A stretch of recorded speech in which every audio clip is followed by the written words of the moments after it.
Pocket মাররা কি করে বলুন তো? বাস বদলায়, পকেট মার করে নিয়ে বাস বদলায়। আর রাজ্যে আর দিল্লির বুকে কি হচ্ছে দেখছেন তো? নেতাদের কিন্তু এদল থেকে ওদল, চরিত্র কোনোদিন বদল হয়নি। চরিত্র কি কোনোদিন বদল হয়? গিরগিটি রং বদলায়, কিন্তু মাথা ঝুঁকে হজরত কোথায় আছে বলে দেয়, শত্রুকে চিহ্নিতকরণ করে। তাই আজকের এই সমাবেশে বুঝে নিতে হবে, ঘাস ফুল ও এপ্রিল ফুল করছে উন্নয়নের নামে ধোকা। আর বিজেপি লাগছে আনে আলা যিনি, তিনি বড় ফুল, তিনিও ধোকা মারছে। এই ধোকার বিরুদ্ধে নির্বাচক মন্ডলীকে ঠিক করতে হবে যে সংসদে গেলে রাজ্যসভা সাংসদ মিলে যে সংসদ, সেখানে গেলে গরিব মানুষ, পিছিয়ে পড়া তফসিল জাতি উপজাতি খেটে খাওয়া মানুষের প্রতিনিধিত্ব কারা করবে? আমাদের বামপন্থায় বেশি বেশি করে আমাদের বামপন্থী মানে আমাদের এমপিকে দিল্লিতে পাঠাতে হবে। আপনারা জানেন 72 সালের আগের ঘটনা, এই এলাকায় বানে ডুবে যেত, মানুষ গামছা পরে পেরোতো। তাই তো পশ্চিমবাংলা বামপন্থী সরকার এলো, এসে ফুড প্রক্রিয়াকরণ থেকে শুরু করে 3 ফসলা, ঘরে সকলের ঘরে ভাত আছে। বামপন্থী যখন ছিল তখন বলতো বেকার ছেলেগুলা বলতে কি দিয়া খাবো, ভাত তো আছে কি দিয়ে খাবো, 3টা ফসল হচ্ছে। আর 2টি সরকার এসে কৃষকের ন্যায্য ফসলের দাম পাচ্ছে না। বামফ্রন্ট সরকারে ছিল 30,000 প্রায় 15 লক্ষ একর জমি দিয়েছিল, ঘাস পাট্টা পেয়েছিল। আর দিল্লির সরকার থেকে আজকে রাজ্যের সরকার গরিব মানুষের ভিটেটুকু কেড়ে নিচ্ছে। সন্দেশখালি তার উদাহরণ। আদিবাসী মা বোনেদেরকে রাতের অন্ধকারে নিয়ে গিয়ে তাদের আবরু হরণ করছে। এর বিরুদ্ধে নির্বাচক মন্ডলীকে ঠিক করতে হবে। একটা সময় বামফ্রন্ট সরকার যখন ছিল না, গরিব বাড়ির ছেলে মেয়েরা খেতে পেত না, স্কুলে যেতে পেত না। তাহলে গরুর পাল লয়ে যায় মাঠে, শিশুগণ দেয় মন নিজে নিজে পাঠে। আর পশ্চিমবাংলা যখন বামফ্রন্ট সরকার ছিল, 12 ক্লাস থেকে কলেজ পর্যন্ত তাদের সব হোস্টেল থেকে শুরু করে সবকিছু সহযোগিতা পেত।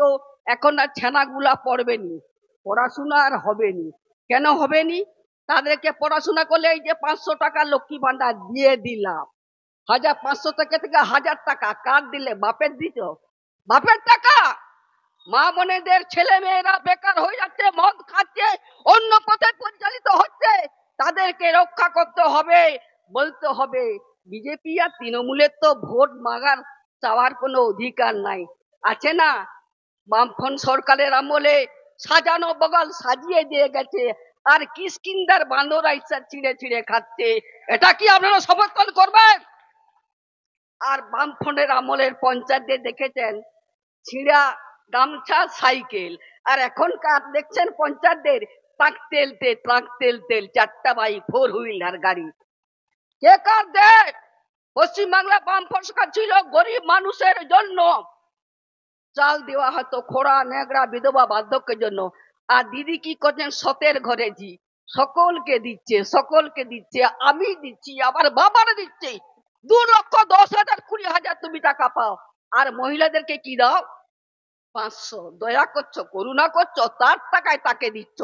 তাই আজকের যে প্রেক্ষাপট, এই প্রেক্ষাপটে দাঁড়িয়ে তফসিল জাতি উপজাতি আজকে আদিবাসীদেরকে বলছে, এই দ্রৌপদীকে করে দিলাম কি রাষ্ট্রপতি করে দিলি দয়া দেখাচ্ছে। আর রাষ্ট্র ভবন যখন উদ্বোধন হলো, রাষ্ট্রের প্রধানের তখন কোনো আহ্বান নাই, দয়া করছে।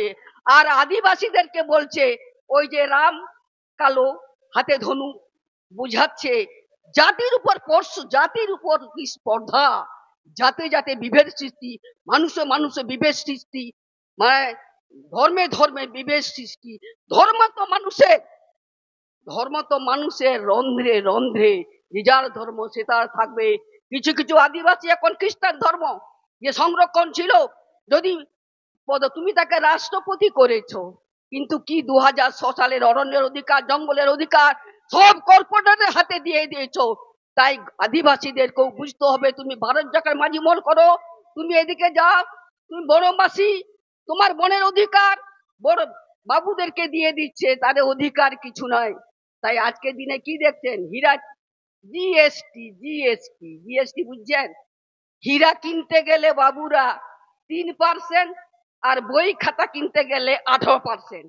তাহলে গরিব মানুষের কি লাভ? বেল পাকলে কাকের কি, কাককে ঠুকরি ঠুকরে খেতে পারে বেলটা। তাই আজকের দিনে দাঁড়িয়ে যে গণতন্ত্রকে হত্যা করছে, যে সমাজের সংবিধানকে নষ্ট করতে চাইছে, আমাদের যে রাষ্ট্র মানে ব্রিটিশের বিরুদ্ধে লড়াই করে আজকে যে স্বাধীনতা এনেছিল, গামছা পরে লুঙ্গি পরে গরিব মানুষগুলা পূর্ণ স্বরাজের দাবিতে আজকে পূর্ণ স্বরাজ না পেলেও যে অধিকারটা পেয়েছে, যে অধিকারটা পশ্চিমবাংলা বাম সরকার তিল তিল করে দিয়েছিল, সেই অধিকার কেউ কাকে দেয়নি, অধিকার কেড়ে নিতে হয়। তাই 11 সালে এসে যখন দেখলো পশ্চিম বাংলায় 34 বছর বামফ্রন্ট সরকার আছে, ভুল বুঝিয়ে বামফ্রন্ট সরকার যাতে চলে যায়, সেই জন্য তারা নন্দীগ্রাম এবং কেমিক্যাল হাট করতে দেন।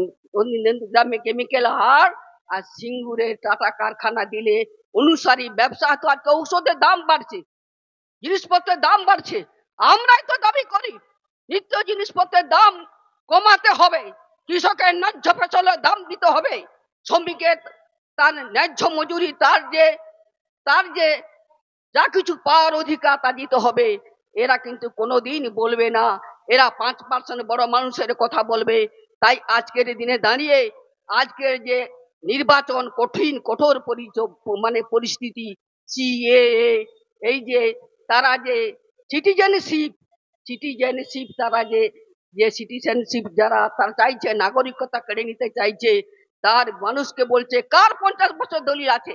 আগে গরিব মানুষের ঘরে পড়তে পেত না, মাস্টার লিখে দিত, কত বয়স হবে বাবু 12 কি 13 লিখে দাও, কজন পড়তো? আর খাস কার ছিল, পাট্টা কার ছিল, 50 বছর দলিল কার আছে, চলে যেতে হবে।